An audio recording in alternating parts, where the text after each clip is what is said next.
In a minute.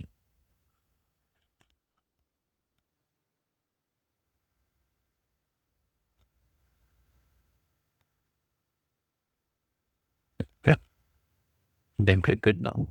So acha ni jana nikipitia nini video ya yesterday as I was going through yesterday's video, though I realized I was speaking Swahili and there might be some people who stumble upon that video but they don't really understand Swahili. So you guys will allow me to just maintain English for that reason. So we're going to continue with where we left off with File Device Manager, and I'll open that. So where did we reach? So we had different models. I believe we'd added some. Yeah, we had the new for creation. Let me push this code because these are changes that I didn't push in our last session. So this was middleware. A login request. That means there's a middleware somewhere here. This one that logs the request. And we added it in different places. We also had it here, but I believe we moved it. That is why it is not here, but we added this JSON middleware. So let me add the changes that are just for the middleware.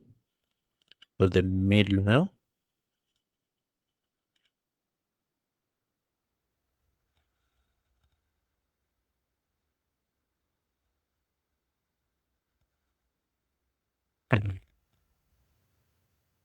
this is not for the middleware. Also not for the middleware. Also not for the middleware. So for this example, the username and database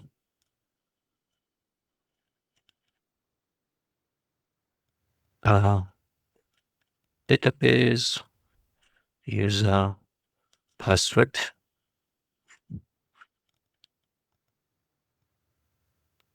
Host. And this is an example.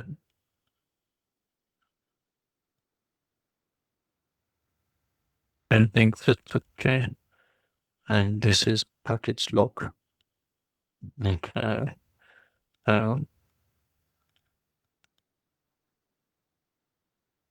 Commit that. And then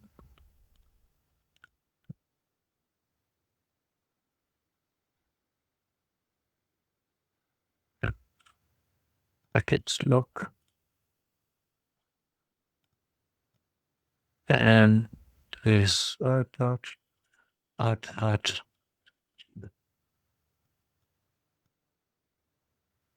And then I push.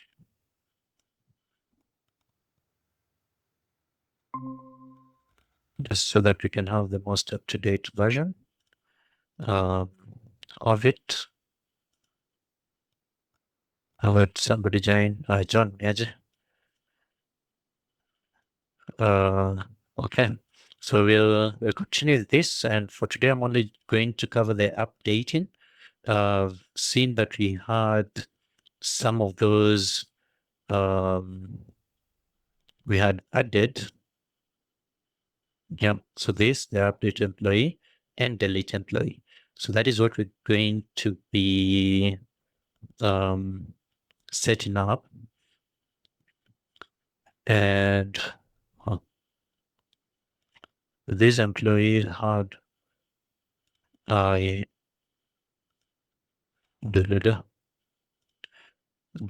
relation to station. Now with the delete, first things first, whenever you're deleting, in most cases, you want to avoid what's called a hard delete. in your systems. Now, this is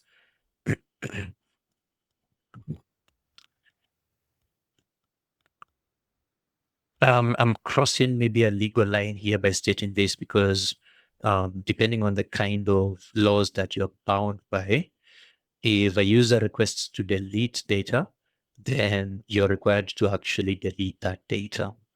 Now, if you're not bound by the laws that actually require you to delete that data, then um, what you always want to do is to do what's called a soft delete. And what a soft delete is you're not really deleting the data. You're just updating a status um, to show that it's been deleted, in quotes, but it's not really being deleted in such a way that that user can no longer log into to the account. If they try to log in, they'll be told that user doesn't exist. And there's the possibility that they can create an account in quotes, because ideally if somebody else comes, then they had earlier on submitted a delete request, and what you did in the system is a soft delete, and they want now to create an account again. Their details will still be in your system. And so what you'll do is you'll just now update the status, or you allow your system to have an entirely new um, like user who shares common details. When it comes to actually deleting the data, deleting data is complicated because of relationships. Okay. When you're deleting data, it's only that I don't have the MySQL, the schema that we have created. See, like, let's say, but in this case, really, it's just employees. What are employees tied to? So right now I have station and employee. Yeah, the deletion of an employee record wouldn't really affect the station. It will not require the deletion of the associated station, because the station will still remain. Then now the reason why data deletion becomes complicated is, now think of it the other way around. Think of it that a certain station needs to be deleted from the database, and there is an employee whose record is tied to that station, right? And so if you delete the station record, then it is going to affect any entity that is tied to that record. And so in a latest session, I'm going to show you how to handle those kinds of situations. Now, that situation um, doesn't exist here. We're not going to be dealing with the deletion of a station. So what we're going to be dealing with is the deletion of an employee. And if an employee record is deleted, then it shouldn't really affect the associated station. So, but to begin with, we're going to be doing a soft delete. But even before we get to the delete, let's first handle the update, right? So we're going to be dealing with the update of an employee record, and we already have the route for. No, we do not. So we remember we said for updates, you either use put or patch, depending on what kind of operation it is that you want to do. Now, in most cases, you'll find that patch um, uh, is what is done. Like you don't update an entire record, because maybe somebody will want to update just the name. or the email, and not the entire thing. So you want to patch it. Okay. So the method that we're going to be using for update, it will not be put in this case, it will be patch. And I believe we have the um, the employee. So this, the controller. Now, right now, it just returns update endpoint.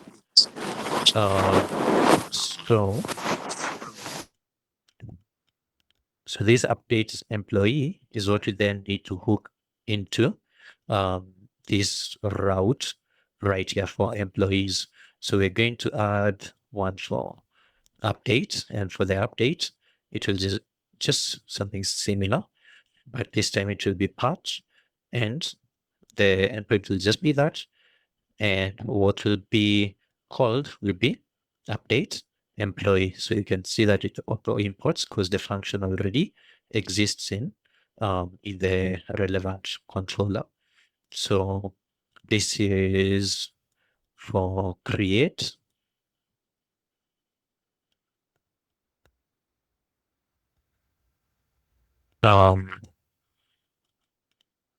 Get employees, and I'm saying get employees because here we can see this function is for getting all employees.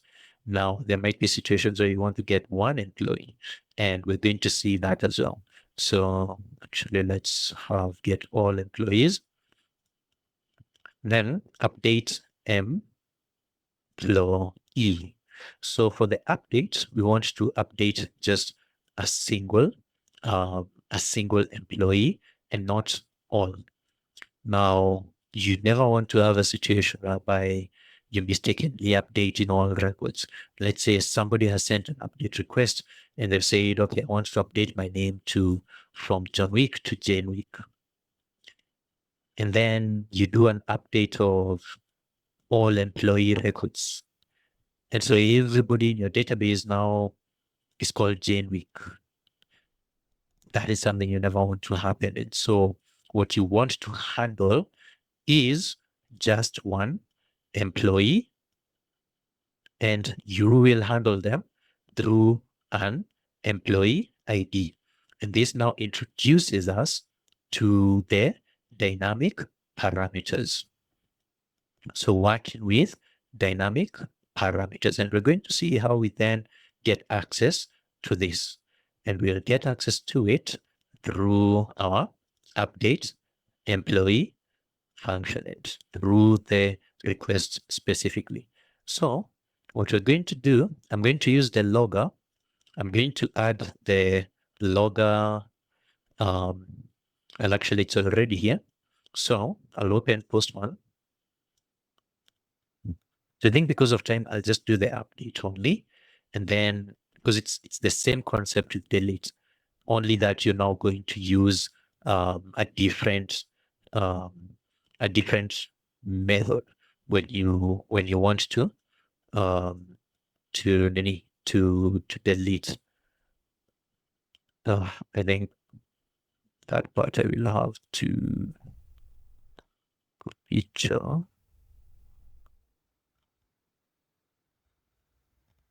So for the employee, we already had the post. Now we're going to duplicate this and call this. So this will be set up apart, and it is employees, but to a certain ID. So if we get all employees, actually it's not running right now. So what I'll do is open it again. I think I need to mention this, that this is an alias, a custom alias that I have for opening a new tab on the same um, folder that you're in. I have a video of that on my YouTube channel. So I'm sure you guys in the call already know about my aliases. So if you do not have the aliases, what you will do is you just copy that and then open a new tab and then CD and paste that. Or you do the normal navigation.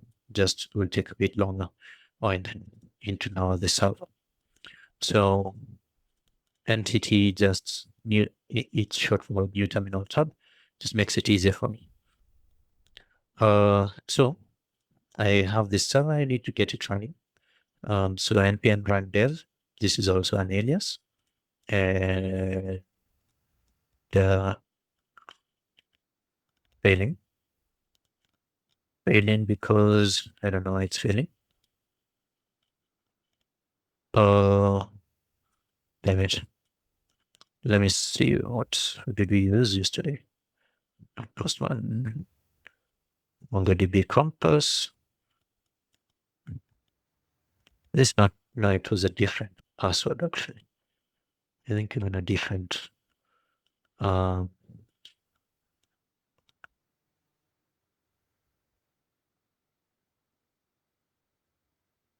I have to ensure it connects. Yeah, it connects.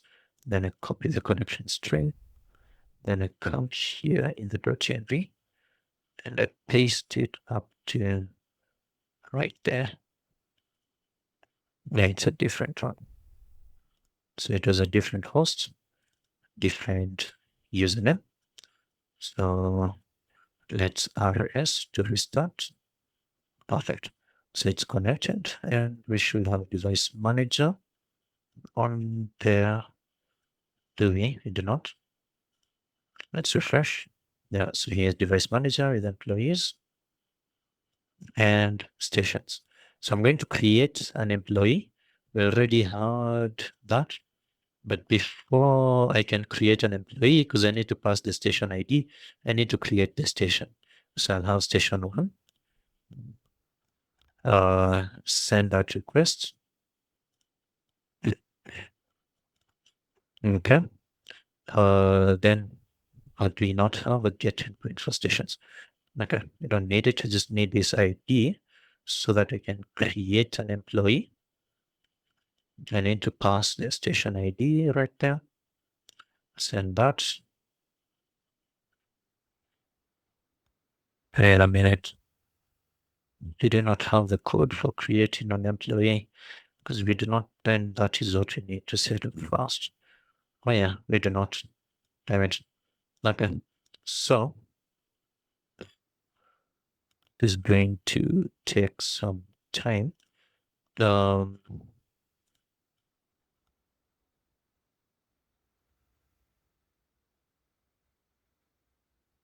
Alternatively, okay, we can actually do it. So I need employee first name, last name. I need these values: first name, last name, username, email, password, one station. I need to destructure them.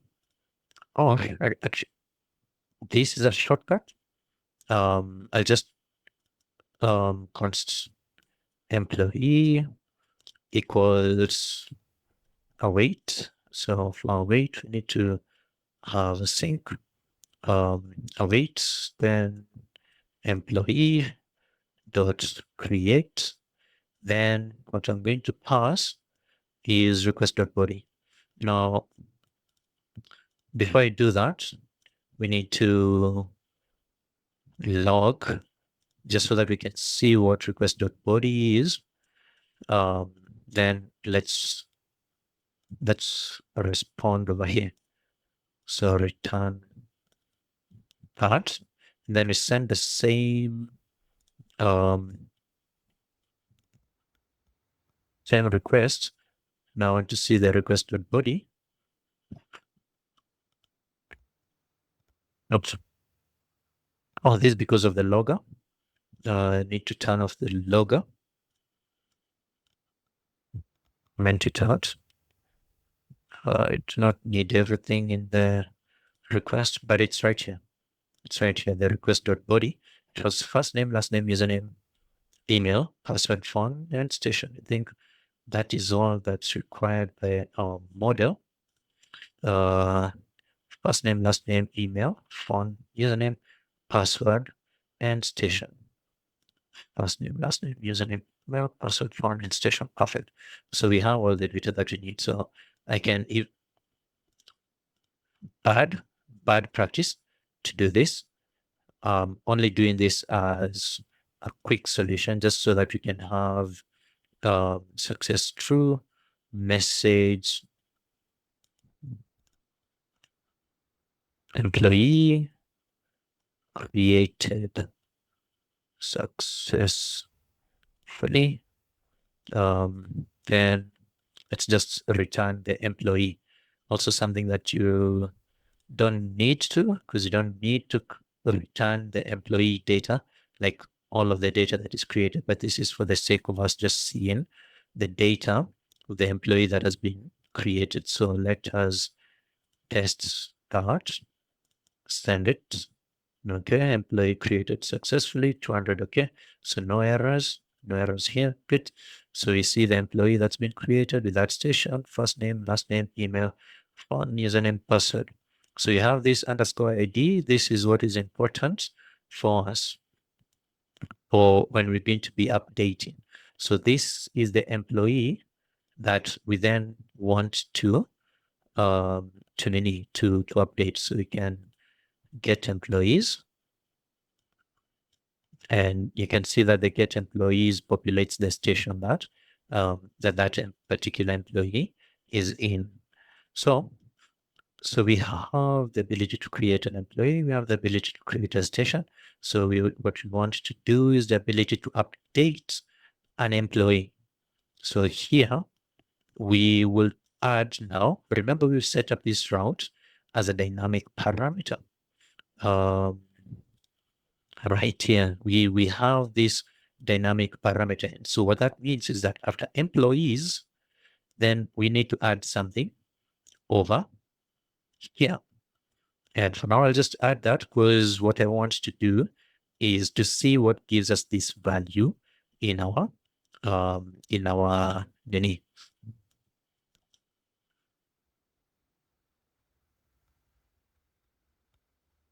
data employee. Okay, so I want to see on the console what gives us the value for this employee ID, whose current value that we are passing right now is over here. Remember, dynamic parameters can hold anything.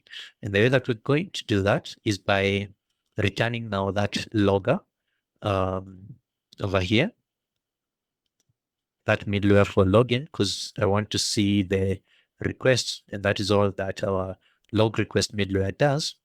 And then send that request. So for now, I won't worry about the body. What I'm really interested in as the first thing is this.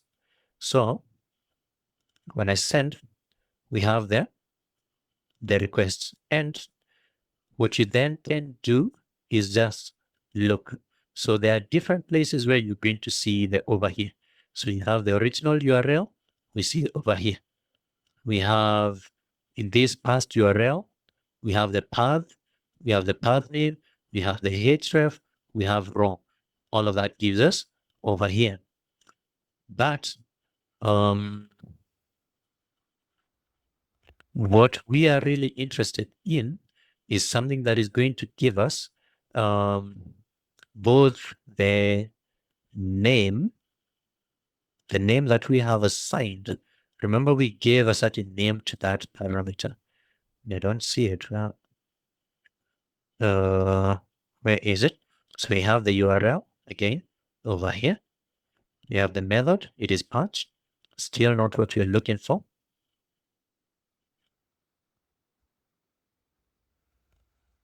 Where is it? Now there's a problem. The request thing is normally so huge. So good. Did I? Uh, do. Oh, so.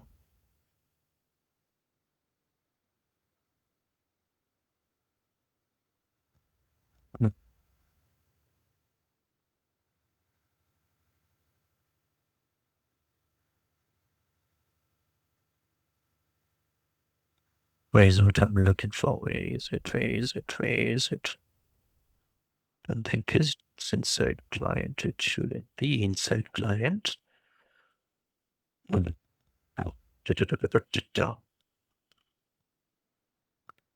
it. Yeah,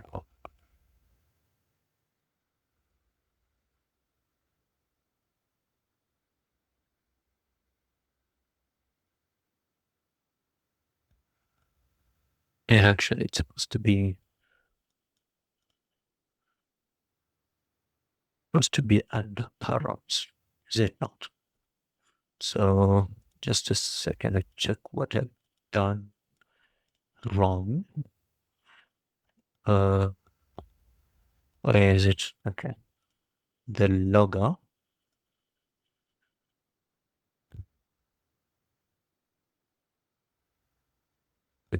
Let me log it. Let me log the request right here. And comment it out over here. Then send the request yet again. Then inspect that new thing. Yep, right here. Okay. So I think the issue was where I was logging. So when I log inside the controller that we have in there, the one that is responsible, because you see, by the time this middleware runs, this hasn't really been defined. This remember how we normally say that the request takes a journey, right? This data, it is there. It is there. We've seen the value of employee ID in the request, right? But it hasn't been given this labeling up to this point. And so what happens is that that is only going to happen um, inside this controller function at the point where it passes through this this route definition. So in the update employee, we see that in this request, we have this value, params. And in that params, it is an object that has employee ID whose value is over here. Okay. Remember, where is employee ID coming from? It is coming from this. What we've given the name over here. Where is over here coming from? It is coming from this, the value now that we have passed. And this can now be anything. When I pass a number like that, and we look at the request again, we'll see inside params, we have now the employee ID. It is that value that I have passed. And this is what makes this dynamic. It makes it such that it can handle any value that you pass to it. What kind of a value are we really interested in right now? It is the ID of an employee that we want to update. In this case, we only have one employee in our system. So this is the employee's ID that we're going to get, and we're going to append it over here. So instead of that random number, it is going to be that employee ID. And when we do send now this request, yet again, inside the params, we have employee ID whose value is this ID. And so what we can do is we can just get that. See, right now we are logging the request. The request is an object. It is an object that has this property. This property is an object. It is an object that has this property.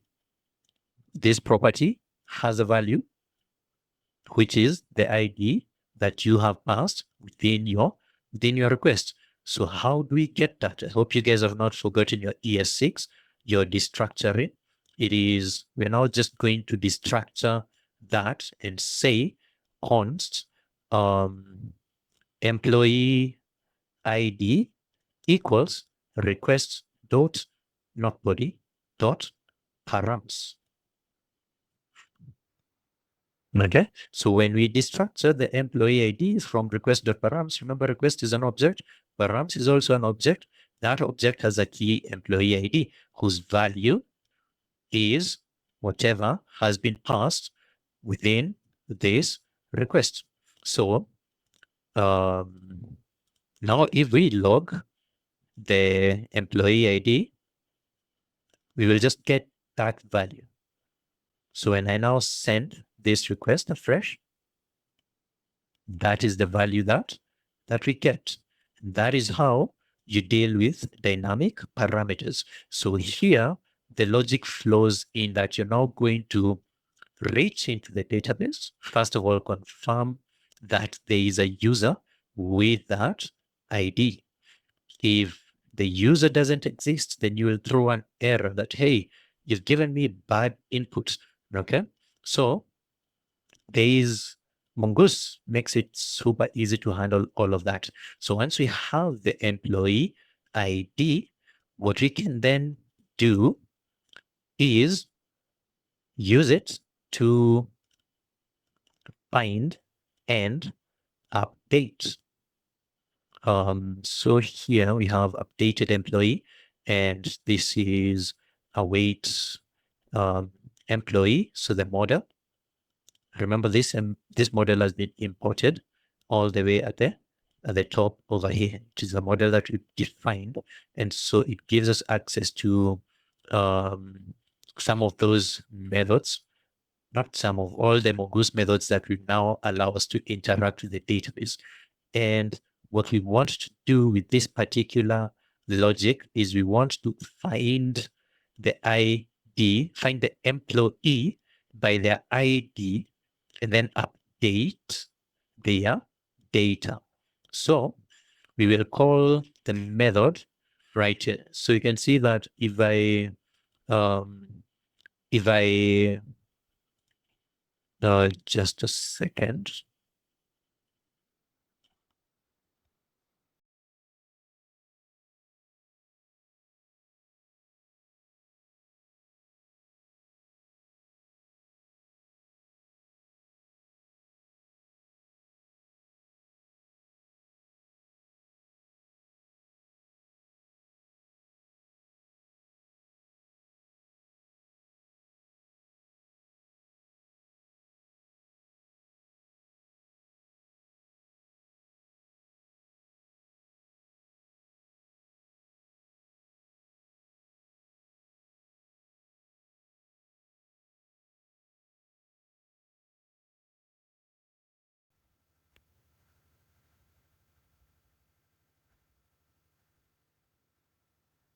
Now, okay, I think I've interpreted in the call. Okay, so here when we just search, or rather when we start typing find, so we have all of these options that come up: find by ID and delete, find by ID and update, find one and delete, find one and replace, find one and update. Now, which one do you think we are really interested in for what we want to do with this logic? Anyone? Out of all of these methods that we have here, which one do you think is the one that we are interested in?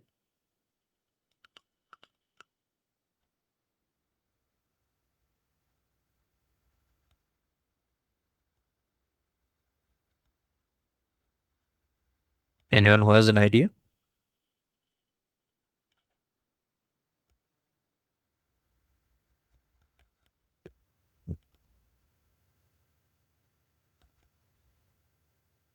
No one?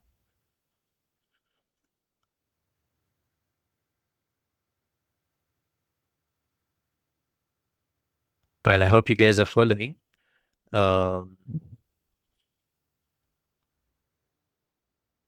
but if you're following, you should have an answer, because well, it's pretty much just looking at what we're trying to do and looking at the naming of these things here, and also following the logic that we have been building up, that we're getting the ID of an employee. Why do we need to get the ID of an employee? Because we don't want to update records for all employees. We only want to update records for one employee. And what is the one thing that uniquely identifies an employee? It is their ID, right? And what is the action we want to do? It is in the naming of the controller function, update employee. So we want to find by ID and update. That is the method that we use for this. And you can see from here, it takes in two arguments. The first one, it is the ID that you are trying to find, which in this case, we've already established, is the employee ID.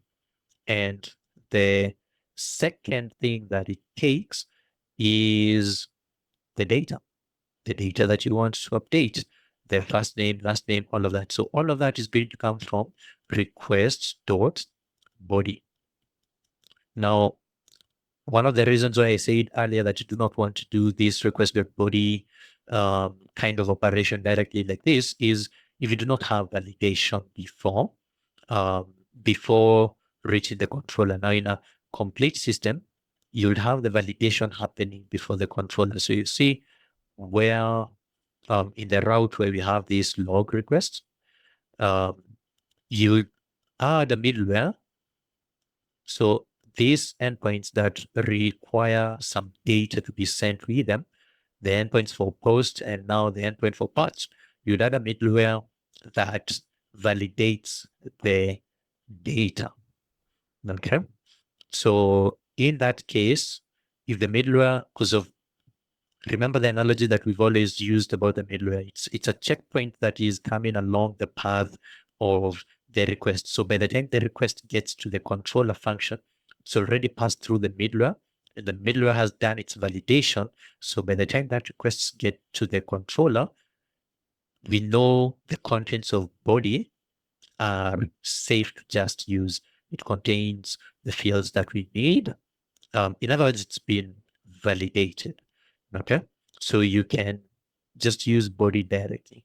Now, I earlier mentioned that it is bad practice to do it this way because right now, in this application, we do not have that middleware for validating the data before it reaches our controller. Okay. So updated employee is going to give us now the result of this operation executing. So we're going to say that. Then here we'll say employee updated successfully. One thing you'll notice is that right now I'm not handling data. I mean errors. So in most cases, no, not in most cases, in all cases, you want to handle your errors. Now, the reason why I'm not adding any error handling in this code is because actually I don't remember whether we had added, no, we had not added error handling. So there's a package that allows us to handle all asynchronous errors that may arise. So that is something that's going to come a bit later. So without that, where were we? Then just go back. So without that, because this is likely to throw an error. If you pass an ID that doesn't exist, does this throw an error or does it return null? We're going to see. So we're going to test it. We see whether it's an error that is going to be thrown or it will just return something and any a Boolean false value. So then I'm just going to pass updated employee as the value that is returned here.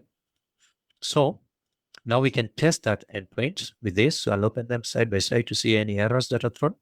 Now the data needs to be similar. So let's say we're only updating the first name, right? The first name of this employee. I don't remember what we had given the name of that employee. We can check from our get. The first name was John. So now let's update that employee to Jen.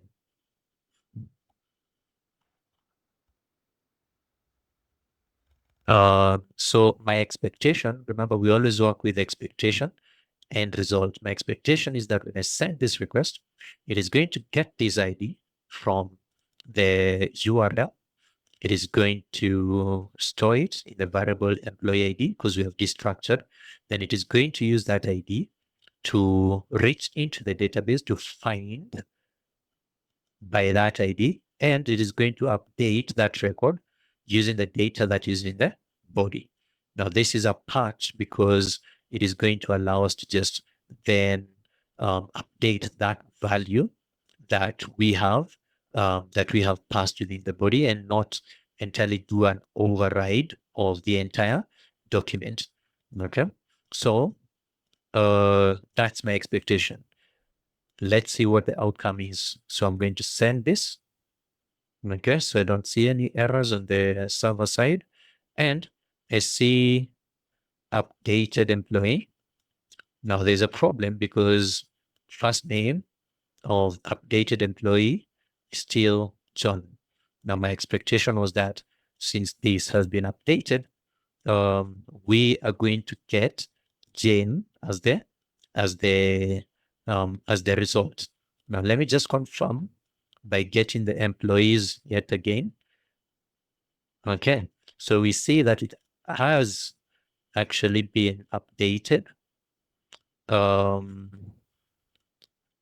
that becomes a question of why did it not return Jane over here? Is it something to do with how the find by ID and update works? Because even on the database right now, if we check the employees, we now have Jane and not John. It's been updated, right? And if we had another employee, so I think that is something that we need to test. So I'm going to create yet another employee. So post employee, some new data. This is Mary Watson. Mary Watson.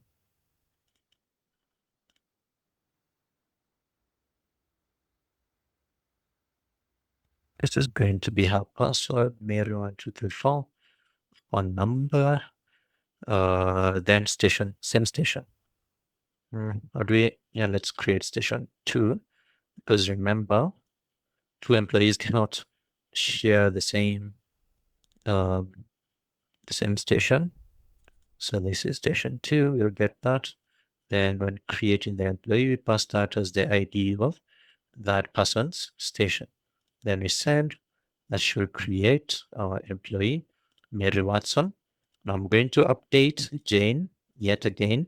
I'll take her back, or yeah, I'll take that employee back to being John. Then we send. So the expectation is that this will not affect Mary Watson. Okay, so if I come here to get employees, I should still see. So now I see John. The expectation is that this will not affect Mary Watson. Okay, I should still see. Ian, do you have a question? You've unmuted. It's quite loud. Yes. Okay, I have a question on the nini. What whatever we are creating is under the employee schema. We are updating. We're only updating. Yeah, we updated. So my question is, we are using the model in our schemas like what it requires, like first name, last name, email, phone, username. That's the model that's what we had for the employees in our schema. Yes. So ngoja kidogo to wait a minute a bit.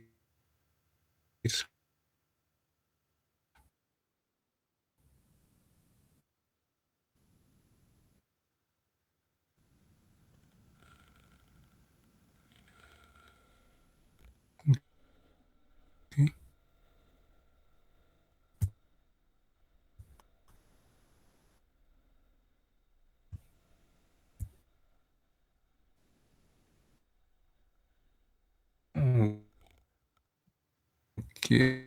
Okay. So when we touch on the employee's controller is touched in our front end when we have our front end. For instance, if we touch the employees and when we select that's the plan we have for the front end. Mark, When redio we yangu ni nakusikia. kitu So on the front inaingia end, hapa. Acha niingie na simu. Ian,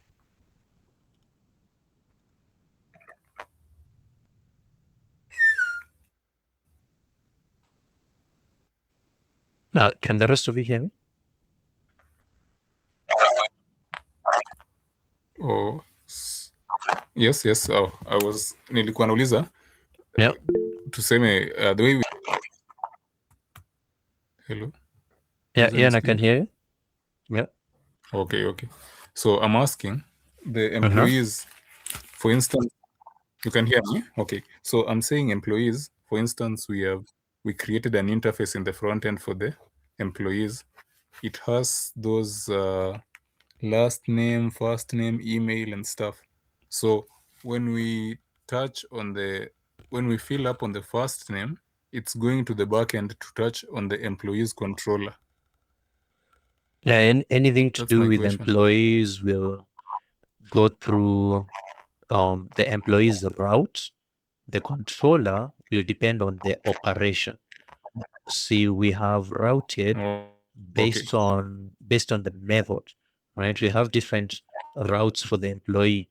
So the question is, are you creating the employee? Are you getting the employees, or are you updating the employee? So right now we are updating.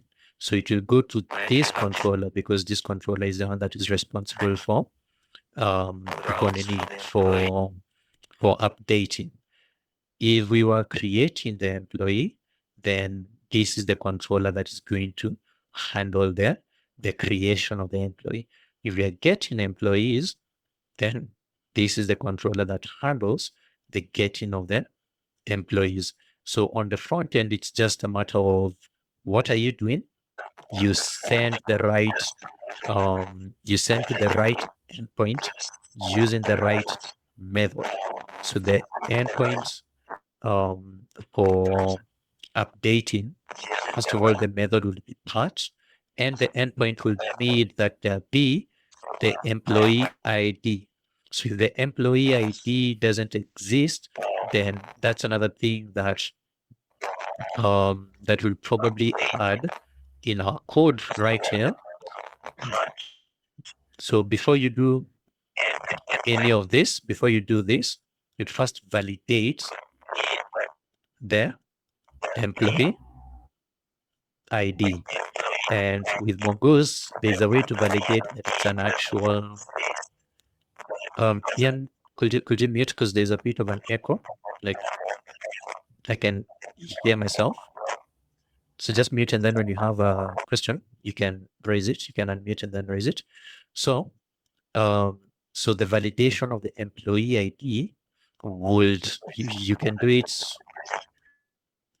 Ian, you're unmuted Is again. it muted?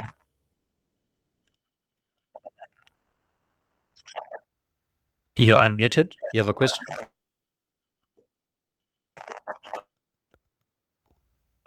Mute. Let me mute it for you. Okay. So the validation of the employee ID would Mongoose offers there's a method. I just can't remember it off the top of my head, but there's a way that you validate that something follows the structure of what release of what an object ID is. So over here we would do that validation before we perform this operation. Because remember earlier, I did an example whereby we're just passing random stuff here. Okay. Now all object IDs will follow a certain structure, all of them. So that is why you're able to validate that it's an actual object ID. And this updated employee. So let me just do it practically actually, and just test with an invalid. So instead of F, we're going to have R on there. What happens when? Yeah. So we have um, an error being thrown. So this is the reason why you want to handle your errors, because right now an error has been thrown and we are not handling the error, and it will cause the server. What did we have here? F. Oh, okay, so the server is still running. Okay, so ideally you don't want this, right? You don't want to have errors like the one that we had seen being returned. You want to handle it. Okay, so if you pass something that an ID that doesn't exist within the database, then that is going to throw an error. Okay, so this is the controller that will handle the updating of the employee because it has been defined within the route. So a request that comes in as a patch request that matches this, then it is going to be routed to this controller.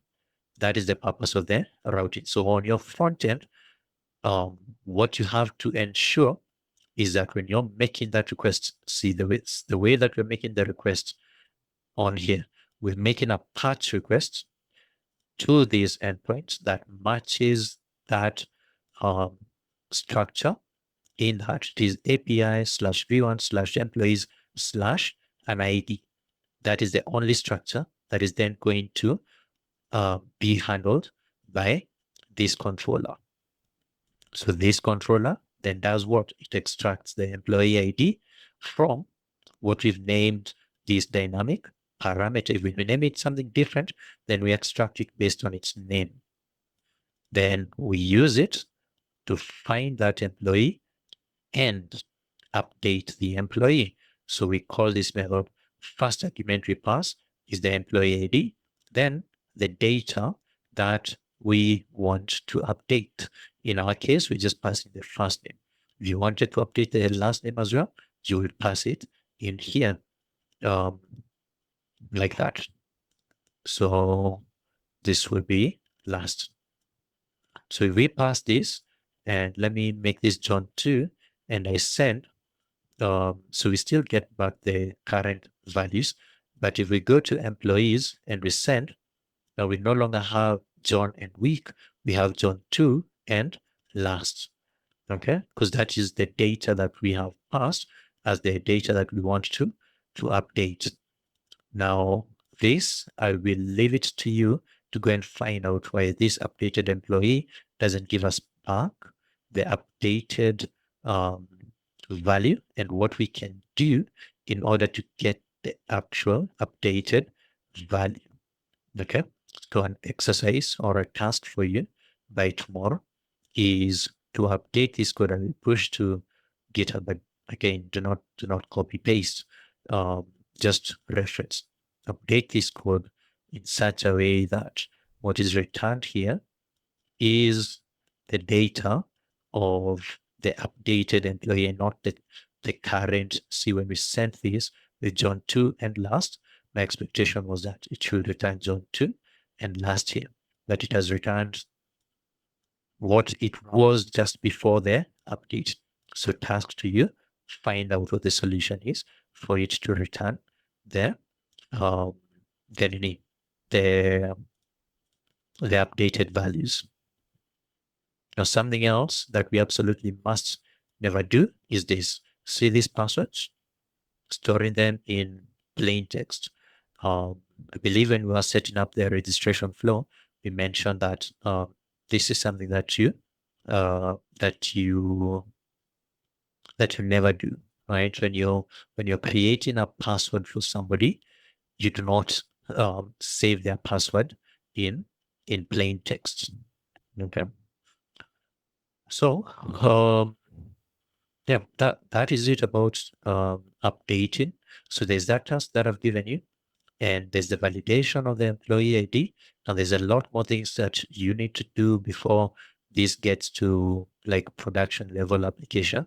And from there, it is a matter of picking up those things one by one. Now, today we are not going to be able to extend the session um, to account for the time that we did for the first hour. So that is why I'm going to end. Um, Try and take this logic and update and create the delete logic. So update the function, the controller function. So this is task 2 for tomorrow. Update the delete controller function, make it work. Now don't make it perfect, make it work first in such a way that you can delete a single, again, deleting a single record. Because this is another mistake that you might make, that you add some logic that doesn't delete the record that you wanted. It deletes all employees. Do not make that mistake.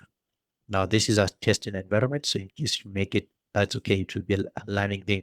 But write that logic with the knowledge that what you're implementing should delete a single record.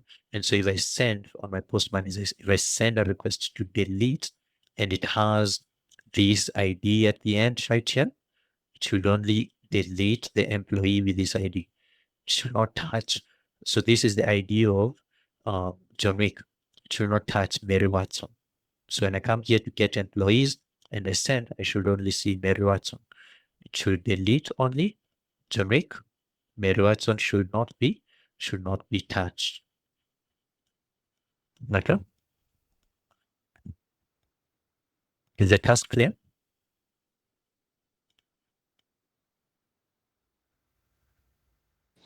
Yes. Cool. So that's where we're going to end. Thank you for sticking around till the end. We shall pick up from there tomorrow. So this one as well, I'm going to upload it sometime in the morning or maybe late night now.